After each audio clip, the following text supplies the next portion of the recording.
Septiembre 19 de 1955. ¿Alguien sabe qué pasó en septiembre 19 de 1955? Ya lo olvidamos. Domingo sabe porque él estaba en las fuerzas militares y posiblemente le tocó ir a este desastre. Hubo una inundación, la más grande que se ha registrado en todos los tiempos. El hermano Luis es de Tampico, del puerto de Tampico, pero yo creo que él todavía no existía cuando pasó esto. Van a ser, ¿qué? 70 años de este desastre. Hubo un huracán que inundó todas las costas de Tamaulipas, inundó todo Veracruz, Tabasco. Fue una inundación que yo recuerdo cuando era niño que mi padre hablaba de la inundación del 55. Todo el ganado, todas las casas, todo, absolutamente todo fue consumido por las fuerzas de la naturaleza. Y hoy, después de 70 años, pues unos ni sabemos que existió este desastre, otros ya ni nos acordamos. Dice este dicho, que después de la tormenta viene la calma. Después de la tormenta, mis hermanos, esto es una gran verdad. Ninguna tormenta se queda para siempre. Viene, hace su desastre y se va, desaparece y después viene la calma. Pero, ¿qué de todo lo que sucede antes de que llegue la calma? Porque ninguno de ustedes ha experimentado la tormenta de esta manera. Oh, viene una tormenta, está anunciada una tormenta. Oh, qué padre, porque después de la tormenta viene la calma. No, nadie recibe una tormenta de esa manera. Porque la tormenta trae consigo desastre, la tormenta trae consigo dolor, trae destrucción, trae lágrimas, trae miedo y muerte, incertidumbre. Todas esas cosas tenemos que experimentar antes de experimentar la paz. La pregunta aquí sería, ¿por qué pasamos por tormentas? ¿Por qué Dios permite que nosotros, su creación, específicamente nosotros, sus hijos, pasemos por tormentas?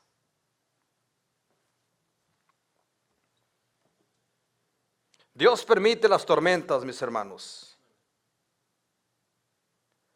con el propósito de acercarnos a Él. Dios permite las tormentas, hermanos, para llevar a su creación al arrepentimiento. ¿Eso significa que las tormentas son buenas? Sí, son buenas. ¿Por qué? Porque nos acercan a Dios. Pero nosotros estamos tan limitados en el entendimiento de estas cosas que casi por lo regular terminamos diciendo, cuestionando a Dios, ofendiendo a Dios, diciendo, ¿por qué? ¿Por qué pasan estas cosas? ¿O por qué a mí? Los jóvenes dicen, ¿por qué si Dios es bueno pasan cosas malas? Porque nuestra mente no entiende los propósitos divinos de Dios para la humanidad. Nosotros solamente podemos ver lo que está frente a nosotros, pero no entendemos al corazón de Dios.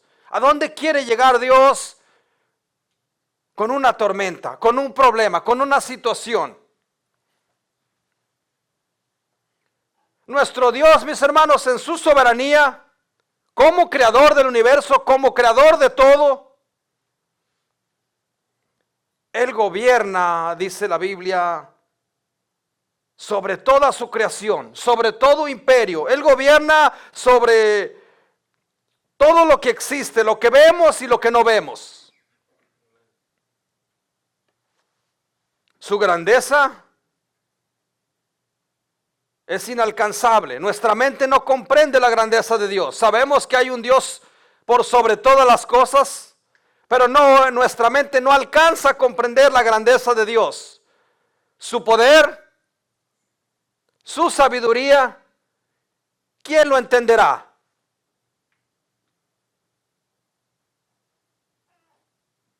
¿Sabía usted que los seres humanos somos tan insignificantes cuando estamos frente a un Dios tan grande y tan poderoso como el Dios, como el creador del universo. Nosotros no podemos compararnos en lo más mínimo con Él. En lo más mínimo. No existe nada. Escuche bien. No existe nada en todo el universo que se parezca a Él. Imagínese usted una galaxia completa. Imagínese usted el sol, el Señor Sol. Nada se parece a Dios. ¿Con qué le compararemos? Él es superior a todo. Él creó todo lo que existe, lo que se ve y lo que no se ve. Nosotros somos tan insignificantes ante Dios. Por eso no comprendemos las cosas de Dios. Nada se parece a Él. No existe ninguna tormenta, mis hermanos, que sea más grande que Dios. Alguien dijo estas palabras: dime cuál es tu preocupación y yo te diré cuál es tu Dios. O dime cuáles son tus problemas y yo te diré cuál es tu Dios. Nosotros los creyentes confiamos en Dios, creemos que Dios existe y sabemos que nada ni nada se le pasa a Dios. Él está al tanto de todos. Él es nuestro amparo, Él es nuestra fortaleza, Él es nuestro pronto auxilio en las tribulaciones. Es decir, cuando hay tribulaciones sabemos que Dios viene al rescate. Pero no solamente eso, hermanos. El Señor nos garantiza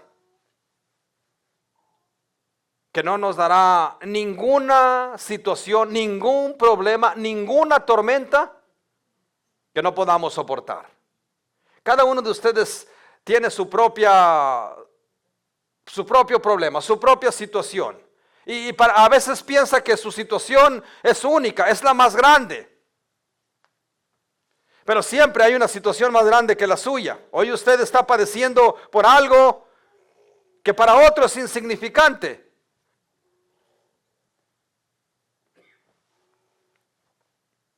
Él es nuestro amparo. Él es nuestra fortaleza. Él es nuestro pronto auxilio en las tribulaciones. Dice el versículo 10, permanezcan quietos. Permanezcan quietos. Confiad, dice el Señor, confiad, porque yo he vencido al mundo. ¿Sabe? La Biblia está llena de promesas, promesas para nosotros, sus hijos, promesas para nosotros, la iglesia. Pero ¿sabe cómo nos hacemos acreedores de todas esas promesas? En primer lugar, dicen unos, el sol sale para todos. Ciertamente el sol sale para todos, pero las promesas, las promesas solamente son exclusivamente para quien Dios las da. Para su iglesia, para sus hijos, para su pueblo. Dios tiene muchas promesas para nosotros. Nos hacemos acreedores, nos hacemos dueños de tales promesas solamente, en primer lugar, cuando creemos en Dios. No solamente basta creer, pero tenemos que creer en Dios, creerle a Dios y recibirlo en nuestro corazón como nuestro Señor. ¿Qué dijimos que era nuestro Señor? El dueño de mi vida. Entonces, si nosotros tenemos un dueño, Él gobierna nuestra vida. Número 2, cuando somos obedientes a Dios. No espere que Dios escuche su oración si su vida está en desobediencia. Eso no tiene sentido. Dios dijo, yo bendeciré al que te bendiga y maldeciré al que te maldiga. Dios dijo, en la obediencia está la bendición.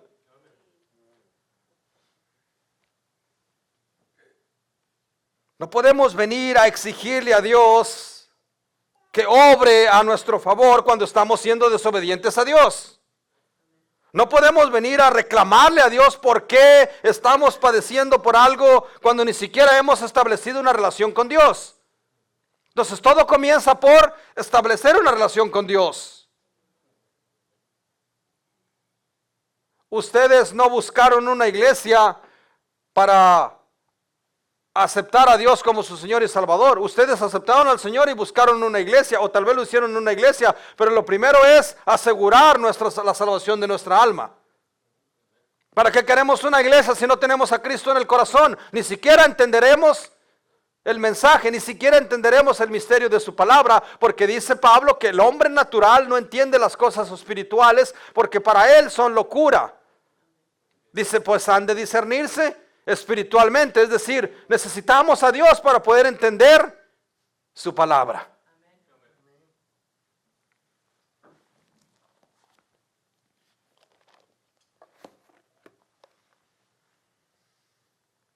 San Juan capítulo 10, no lo busque, si quiere yo lo leo, escúchelo.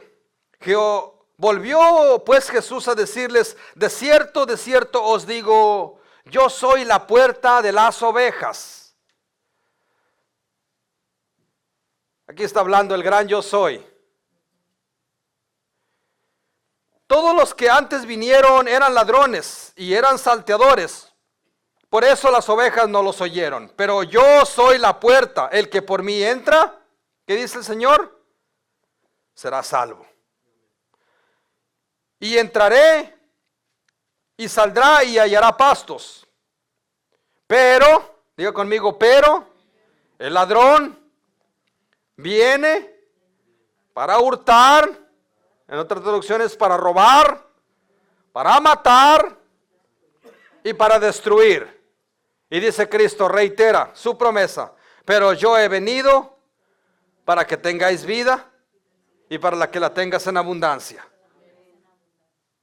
Esta es una promesa maravillosa para nosotros, la humanidad, porque cuando nosotros estábamos muertos en delitos y pecados, Él viene a hacer un pacto con Él mismo para salvarnos.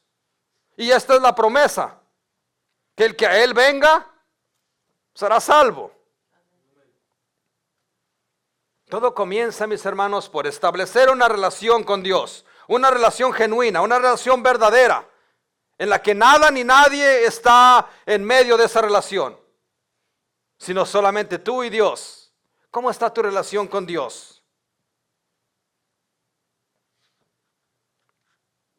Un verdadero creyente, o mejor dicho, un verdadero cristiano sellado por Dios con su Espíritu Santo, entiende que todas las cosas que pasan tienen un propósito. No entiende nunca, no siempre entiende el propósito, pero sabe que tienen un propósito. Entiende que son para bien. Dice Pablo en la carta a los Romanos que los que aman a Dios, todas las cosas les ayudan para bien, es decir, hasta las cosas malas.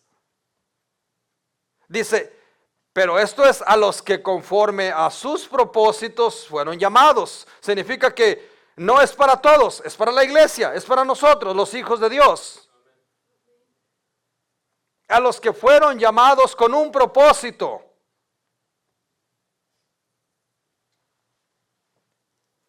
Entendemos que todas las cosas están en el control de Dios. Cuando somos verdaderos creyentes o cristianos, entendemos que todo está bajo la soberanía y el control de Dios. No estamos preocupados, tal vez Dios se equivocó haciendo esto, ¿no será que le va a salir malas cosas a Dios? ¿Quién aconseja a Dios para que las cosas salgan mejor? Algunos de nosotros.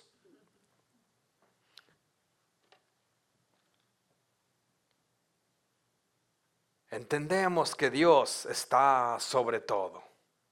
Eso es lo que se llama soberanía. En otras palabras, debemos de tener paz en medio de las tormentas. Cuando Jesús habló de paz, paz verdadera, paz genuina, hasta dijo, no como el mundo la da, porque también el mundo te puede dar paz. Solo que el mundo te la quita cuando quiere. Cuando dejas de hacer pacto con el mundo, se acaba la paz. Pero Dios dice, yo les doy paz, paz verdadera, paz que sobreentiende paz que sobrepasa el entendimiento de ustedes. Una paz que no podemos comprender, en otras palabras. Cuando Dios habló de paz, le dijo a sus discípulos, estas cosas os he hablado para que en mí tengáis paz. ¿Para que en quién, hermanos? En Él. Dice, en este mundo tendréis aflicción, pero confiad, pues yo he vencido ese mundo. Nuestra confianza, nuestra seguridad no está en lo que podemos hacer o no, está en Dios. Sabemos que Dios está pasándonos por un proceso en donde algo bueno va a hacer. ¿Sería Dios capaz de hacerle daño a sus hijos? No. ¿Sería usted capaz de hacerle daño a sus hijos? No. Todo lo que hacemos lo hacemos para bien de ellos. Estas cosas os he hablado para que en mí, dice el Señor Jesús, tengáis paz. En este mundo van a tener problemas, en este mundo van a tener tribulación, en este mundo van a tener aflicción, en este mundo van a tener tormentas. Pero confiad, porque yo he vencido este mundo. Él es nuestro amparo, Él es nuestra fortaleza, Él es nuestro pronto auxilio cuando vienen estos problemas. 3 propósitos bíblicos por los que Dios permite las tormentas. En primer lugar, arrepentimiento. Cuando Dios llamó a Jonás para que fuera a predicar las buenas nuevas, Jonás hizo lo contrario. En lugar de obedecer a Dios, desobedeció a Dios y se fue para otro lado y se echó a dormir. Y comenzó una tormenta. Cuando ellos estaban navegando, comenzó una tormenta. Y todos comenzaron a clamar a su Dios y la tormenta no cesaba. Y Jonás, dormido, debajo de la barca, buscó el lugar más cómodo, el más escondido, hasta que llegó el capitán y le dijo: ¿y tú qué haces aquí, dormilón? Dijo: mira, ¿no ves la tormenta? Y lo aventaron al río, al mar, a Jonás. Y todos conocen la historia de Jonás. Era necesario una tormenta para que él se arrepintiera de lo que estaba haciendo. Estaba haciendo en contra de lo que Dios le había ordenado. Muchas veces nosotros tenemos mucha comodidad en la vida espiritual y no hacemos los ajustes necesarios para arrepentirnos y decirle a Dios: Señor, trabaja en mi vida. Es necesario que el hombre sea como el barro en las manos del alfarero. Esté dispuesto a dejarse quebrantar, a dejarse moldear por Dios y hacer de él una vasija nueva, una vasija útil. Nos servimos así como somos. Necesitamos un formato nuevo, necesitamos una identidad nueva y Cristo Jesús nos ha dado una nueva identidad. Dice: a los suyos vino, mas los suyos no le recibieron, pero a los que le recibieron les dio la potestad, les dio el derecho de ser llamados hijos de Dios. Las promesas son para los hijos de Dios. Las bendiciones también son para los hijos de Dios. ¿Sabe por qué hay mucho pagano bendecido? Porque son más astutos que los hijos de Dios. Los hijos de Dios creen en Dios, pero dudan de Dios en su momento. Están buscando un bienestar a través de sus fuerzas y de su conocimiento y dejan a Dios a un lado. ¿Cuántos de ustedes han escuchado esta frase? Yo estoy trabajando duro para dejarle una buena herencia a mis hijos, para asegurar el futuro de mis hijos. ¿Cuántos de ustedes han trabajado toda su vida para dejar un mejor futuro para sus hijos? La pregunta es: ¿quién le dijo a usted? ¿Quién le dijo a usted que usted podía garantizar o asegurar el futuro de sus hijos? Pero la Biblia dice: instruye al niño en los caminos. Instruye al niño en los caminos, para que cuando sea viejo no se aparte de él.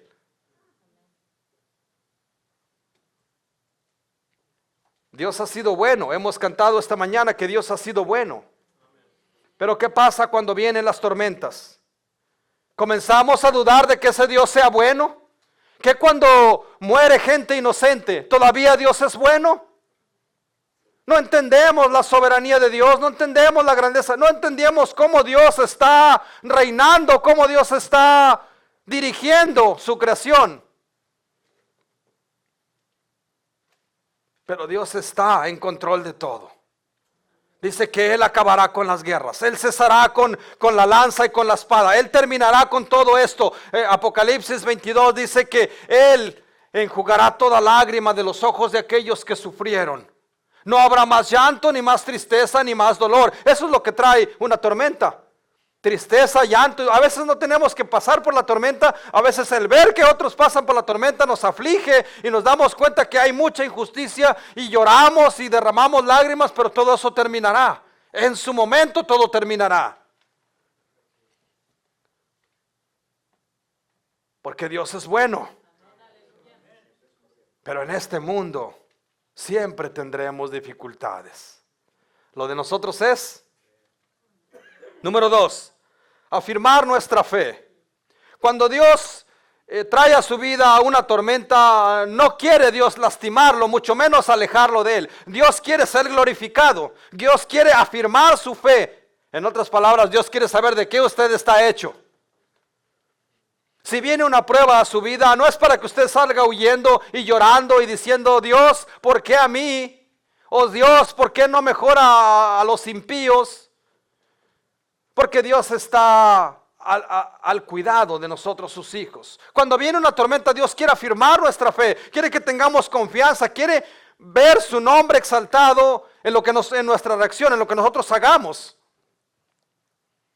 Por eso Pablo dice que demos gracias a Dios en todo. Esa es la voluntad de Dios para con nosotros en Cristo Jesús, en que demos gracias en todo. No en los momentos buenos, en los momentos fáciles, sino en todo. Así es que el segundo propósito bíblico por lo cual Dios nos permite que pasemos por tormentas y por tribulaciones es porque quiere afirmar nuestra fe. Quiere saber de qué estamos hechos. Quiere saber si somos o no somos.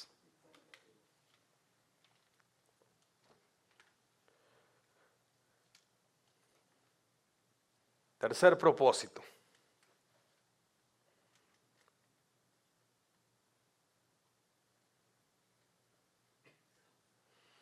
Dios quiere desarrollar en nosotros paciencia. ¿Qué dije, hermanos? ¿Cuántos batallan con la paciencia? ¿O solamente yo? Paciencia. Esta, hermanos, es una de las virtudes más difíciles de cosechar. La paciencia. Dame paciencia. Diga ustedes, hermanos, dame paciencia, Señor. ¿Qué debemos de hacer, hermanos? ¿Contar hasta cuánto? Hasta 10 y respirar profundo. A ver, hermanos, haga este ejercicio. Cuente hasta 10. 1, 2, parece eterno. 3, 4, 5, estoy a punto de estallar. 6, 7, 8, 9 y 10. ¿Qué pasó antes de esos 10 segundos cuando usted estaba en una situación? ¿Explotó? ¿Comenzó a lanzar sapos y gusarapos por la boca? ¿Comenzó a maldecir? ¿O contó hasta 10 y respiró profundo?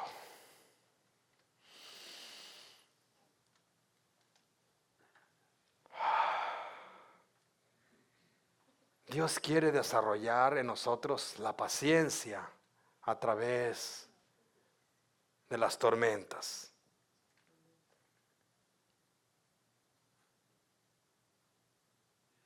No tenemos paciencia. Diga conmigo, no tenemos paciencia.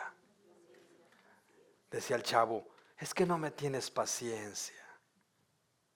Porque algunos somos torpes como el chavo, pero otros no nos tienen paciencia. Necesitamos aprender a tener paciencia. No nos soportamos ni a nosotros mismos, mucho menos soportar a los demás. Voy a llevarlos a una cita que está en Santiago. Santiago capítulo 1.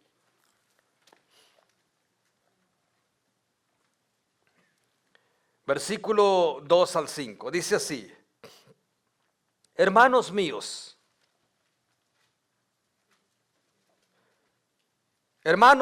dice Santiago, tened por sumo gozo cuando os halléis en diversas pruebas.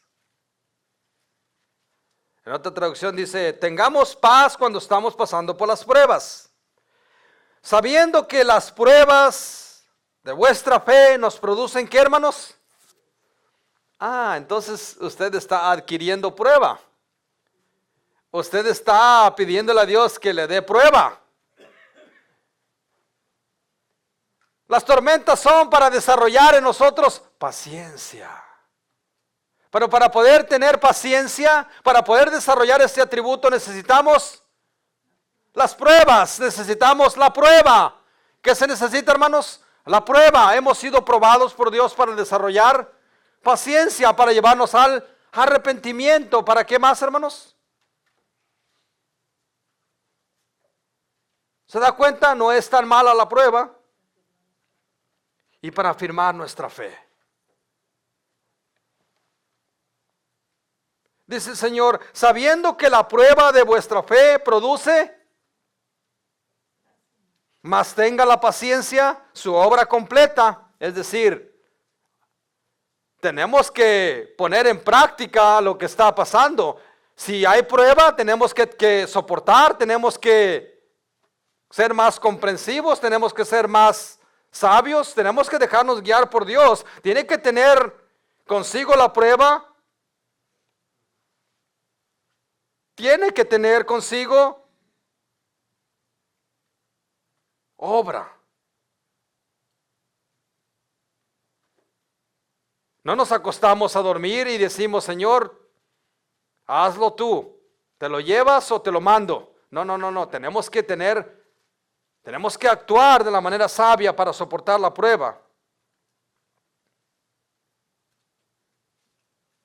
Y dice Santiago en el último versículo de ahí, o en el versículo 5 dice, si alguno tiene falta de sabiduría, pídasela a Dios. Él tiene sabiduría. Él es la sabiduría. Dice el Proverbio 15. Él es la sabiduría. Es decir, si estamos pasando por una prueba y no entendemos el propósito de esta prueba, vayamos ante Dios y hablemos con Dios y digamos, Señor, no entiendo el propósito de esta prueba. Ilumíname. Dame la sabiduría para entender de qué se trata. No comenzar a pelear entre nosotros mismos, no comenzar a luchar con nuestras debilidades, sino ir ante Dios a buscar la sabiduría de Dios para poder darle la obra correcta y perfecta a la prueba por la cual estamos pasando.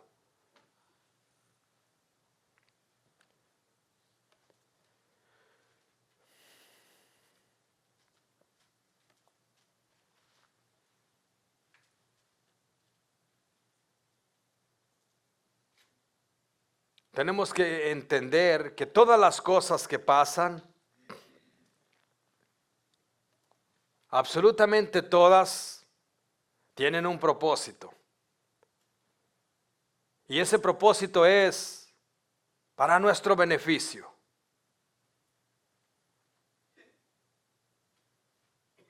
No podemos nosotros estar reaccionando de la manera natural como reaccionamos, maldiciendo, lastimando.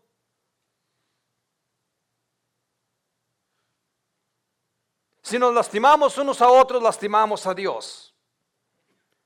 ¿Qué siente usted si lastimo a uno de sus hijos? Lo lastima a usted.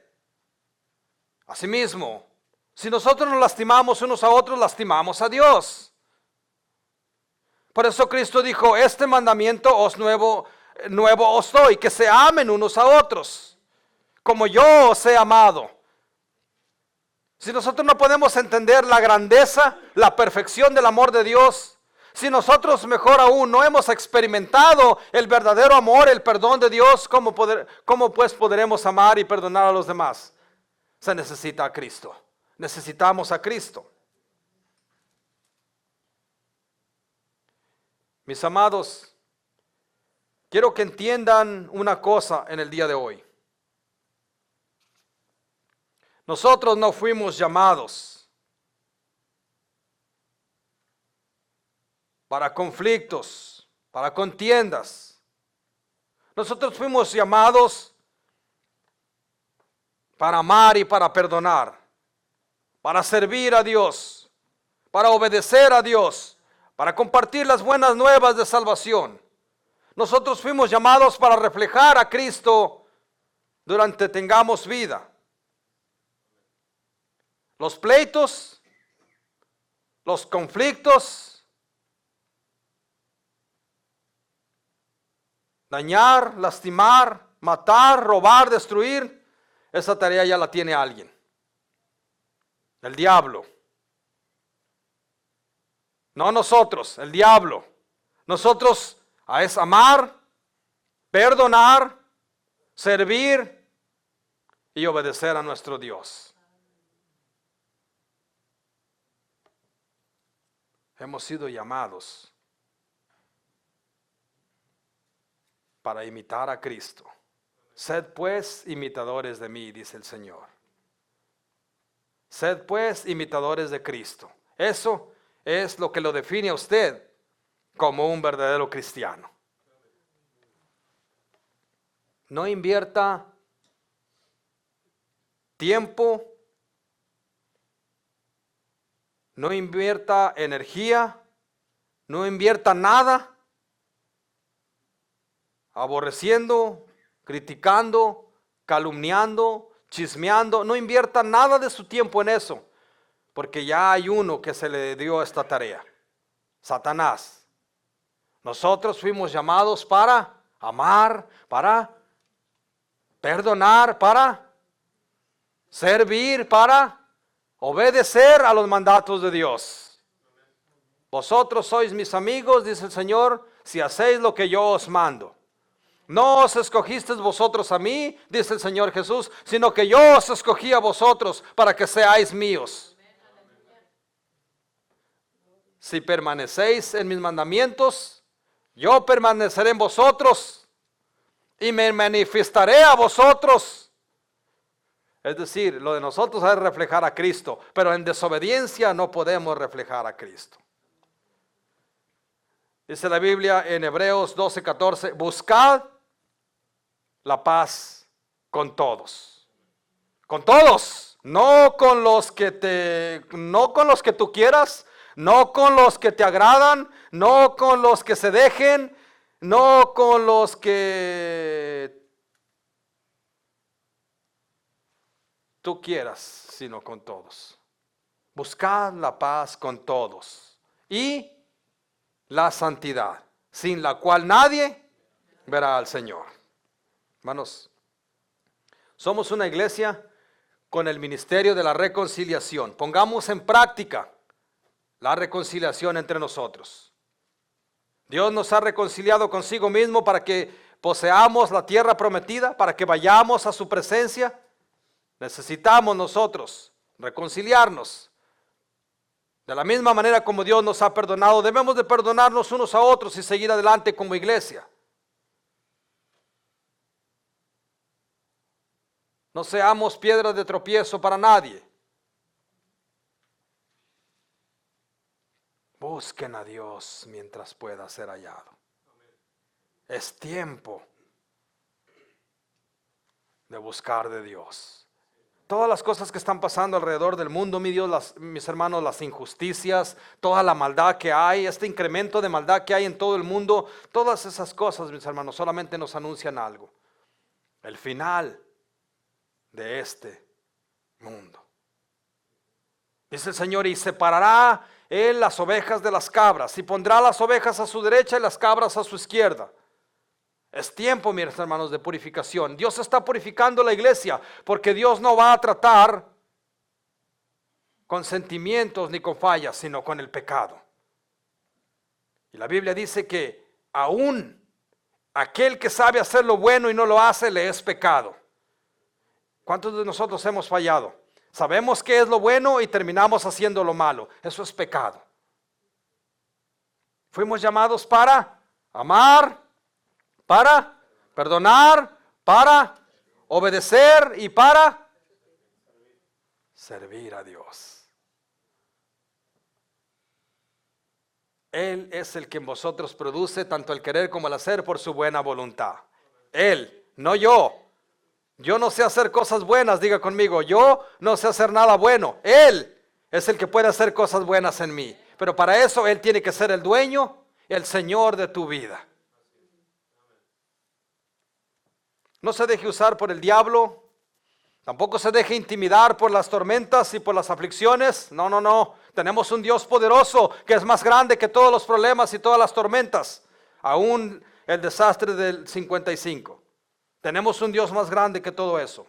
Va a pasar, mis hermanos. Todo esto va a pasar y vendrá la calma. ¿Vendrá la qué, hermanos? vendrá la calma. Pero tenemos que pasar por el proceso antes de que llegue la calma, por el dolor, por la aflicción, por todo, porque todo eso nos hará mejores personas, mejores seres humanos, mejores cristianos.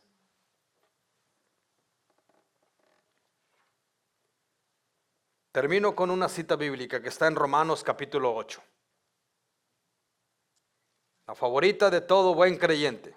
Romanos capítulo 8. Ahora sí póngase en pie.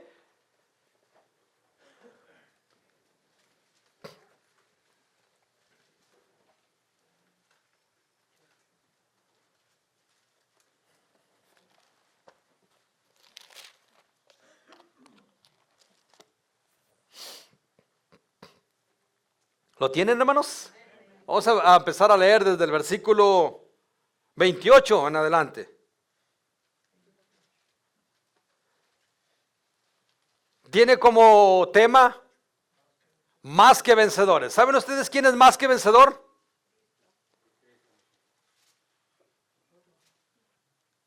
Nosotros somos más que vencedores. Cristo es el vencedor y a nosotros se nos regaló esa victoria sin haber hecho nada. Es como si usted es un boxeador y va y pelea y gana esa pelea y se gana 5 millones y viene su esposa y le quita sus 5 millones. ¿Quién fue más que vencedor? Usted ganó la pelea, pero la plata se la llevó. Ella es más que vencedora, porque ella no tuvo que pelear. De la misma manera, Cristo nos atribuye que somos más que vencedores, porque Él peleó por nosotros la batalla, Él ganó la victoria, pero nosotros somos beneficiados de esa bendición. Alan se ríe. Espero que no le estén quitando el cheque a Alan. Dice así el versículo 28. Y sabemos, diga conmigo, y sabemos que los que amamos, diga conmigo, y los que amamos a Dios, todas las cosas nos ayudan a bien. Esto es a los que conforme a sus propósitos fuimos llamados, diga conmigo. Porque a los que antes conoció, también los predestinó para que fuesen hechos conforme a la imagen. ¿De quién, hermanos? Dios quiere que seamos a la imagen de quién, hermanos? De Jesús. Quiere que reflejemos a Jesús para que Él sea el primogénito entre muchos hermanos. Y a los que predestinó, a estos también llamó. Usted fue predestinado y ahora mismo ha sido llamado. Y a los que llamó, a estos también justificó. Usted también ya fue justificado. Y a los que justificó, también glorificó. Hermanos, ese es lo último que falta, que seamos glorificados. ¿Qué pues diremos a esto?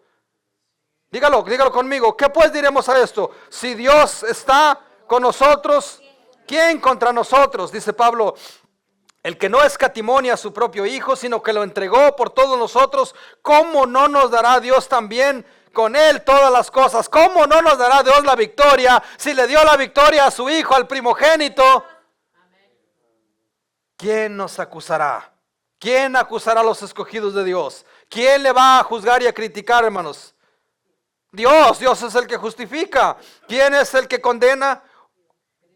Cristo es el que murió, más aún el que también resucitó y el que además está a la diestra del Padre y que también intercede por nosotros. Así es que, hermanos, ¿quién nos va a juzgar si Cristo intercede por nosotros?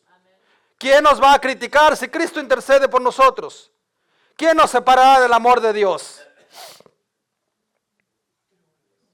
¿Quién nos separará del amor de Dios? Ay, no, yo ya no voy a amar a Dios porque me han pasado tantas cosas, he perdido mi amor por Dios. Hermanos, ¿qué nos puede separar del amor de Dios? Si el amor es genuino, si el amor es verdadero, ¿qué nos puede separar del amor de Dios?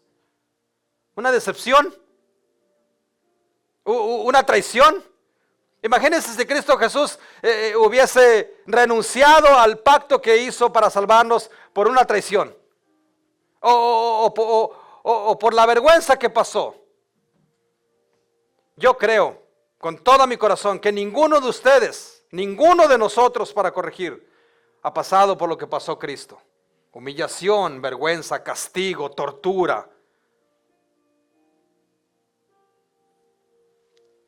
Entonces, hermanos, ¿qué nos puede separar del amor de Dios? ¿Habrá algo que nos pueda separar del amor de Dios?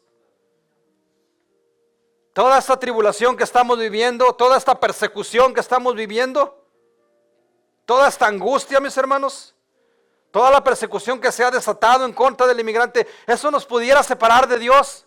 ¿Diríamos que Dios no es bueno porque está pasando esto? Hambre. ¿Cuántos ya tienen hambre? Nosotros, diga conmigo, nosotros no conocemos el hambre. Nosotros solamente tenemos deseos de comer y de comer, pero nosotros no conocemos el hambre. El hambre, mis hermanos, si padeciéramos hambre, ¿eso nos separaría de Dios? La desnudez, el peligro. Estamos ante un gobierno que solo nos ha causado terror. Salimos a trabajar con el peligro, con el riesgo de no volver. Bueno, ese riesgo se corre donde quiera, ¿verdad? Pero estamos hablando de la persecución que se ha desatado en contra del inmigrante. ¿Qué tal si hubiera guerra, espada? ¿Qué tal si hubiera guerra y espada? ¿Nos separaría eso del amor de Dios?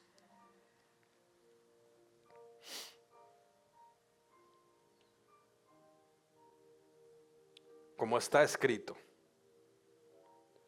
somos atormentados, perseguidos a causa de esto. Por causa de ti, Señor, somos muertos todo el tiempo. Somos como las ovejas del matadero. Pero, diga conmigo, pero, como buen cristiano, diga, pero en todas esas cosas, yo te doy gracias, Señor. En todas esas cosas, mis hermanos, somos más que vencedores, porque Él nos ha dado la victoria, porque Él nos amó. Estamos seguros que ni la vida, que ni la muerte, como cantábamos, nos pueden separar del amor de Dios. Si vivimos, vivimos para Cristo. Y si morimos, es ganancia. Morimos para Él. Ya sea que vivamos o ya sea que muramos, somos del Señor. Recientemente, siervos de Dios se han ido a la presencia de Dios, como MacArthur y ¿quién más, Chris? Schwager y MacArthur. Y un vocero dijo estas palabras. MacArthur está a punto de escuchar las palabras: buen siervo fiel, en poco fuiste fiel, en mucho te pondré. Entra y disfruta de lo verdadero. ¿Usted anhela escuchar esa voz para usted?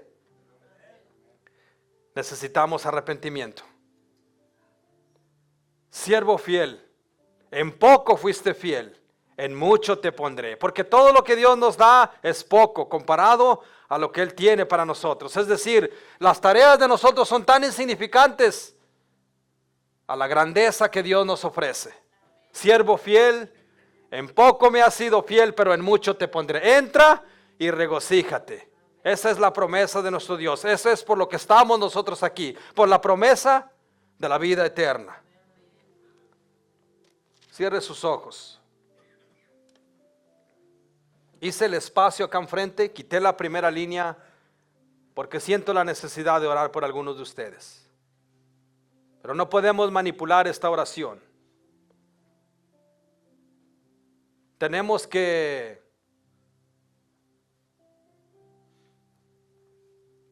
venir a los pies de Cristo. Tenemos que ser guiados por su Espíritu Santo para un arrepentimiento genuino. No se sienta mal si se tiene que arrepentir, porque la grandeza del hombre está en la humillación. Yo mismo necesito arrepentirme.